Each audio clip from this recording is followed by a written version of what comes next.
ici au niveau de la région de Ziguinchor, sous l'autorité du gouverneur de région, nous avons articulé donc cette stratégie autour d'un triptyque dont le premier volet est le contrôle, la surveillance et la répression des infractions en matière forestière.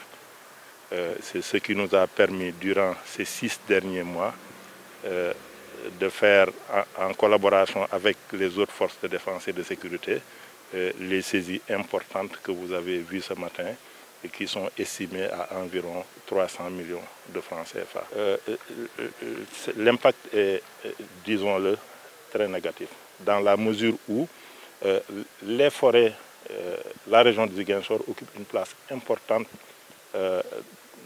dans la stratégie de conservation de la biodiversité au niveau du Sénégal.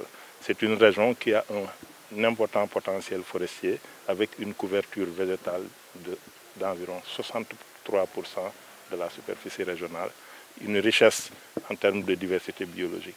Ce qui fait que si, au regard des données que nous avons aujourd'hui, du point de vue comparaison, c'est comme si la moitié du département de Guédiawaye était écrémée tous les ans.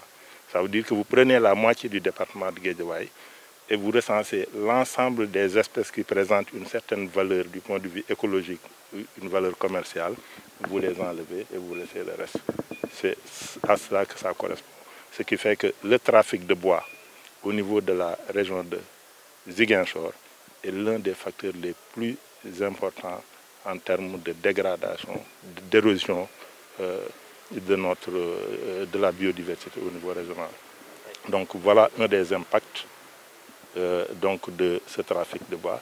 L'autre impact, c'est que lorsque les ressources sont rares, il peut être source de tension sociale. Parce que le partage des ressources est souvent source de tension sociale lorsque les ressources sont rares. Donc dans un contexte sécuritaire aussi particulier que celui de Ziguinchor, nous devons veiller à ce que ces ressources-là soient suffisamment bien conservées pour le bénéfice des populations.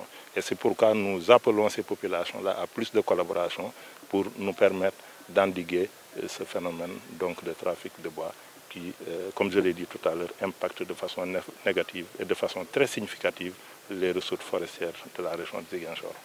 Les acteurs qui sont arrêtés dans le cadre de la recherche et la constatation des infractions, sous l'autorité, effectivement, sous la conduite de l'autorité judiciaire, sont déférés devant le parquet, qui est le maître de l'opportunité des poursuites, qui après fait ce qu'il faut, les traduit devant les tribunaux compétents pour qu'ils soient jugés et sanctionnés à la hauteur des fautes qu'ils commettent.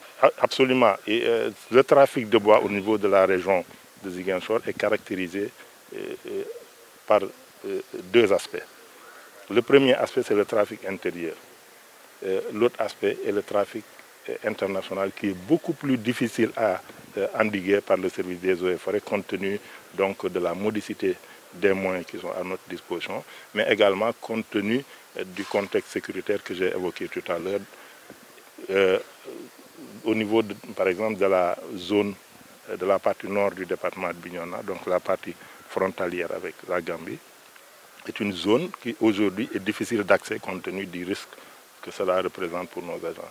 Ce qui fait que ce volet du trafic de bois est difficile à gérer. Heureusement que nous avons souvent l'appui de la zone militaire numéro 5 et le colonel commandant la Légion Sud qui nous appuie dans le cadre donc, de la lutte contre le trafic de bois.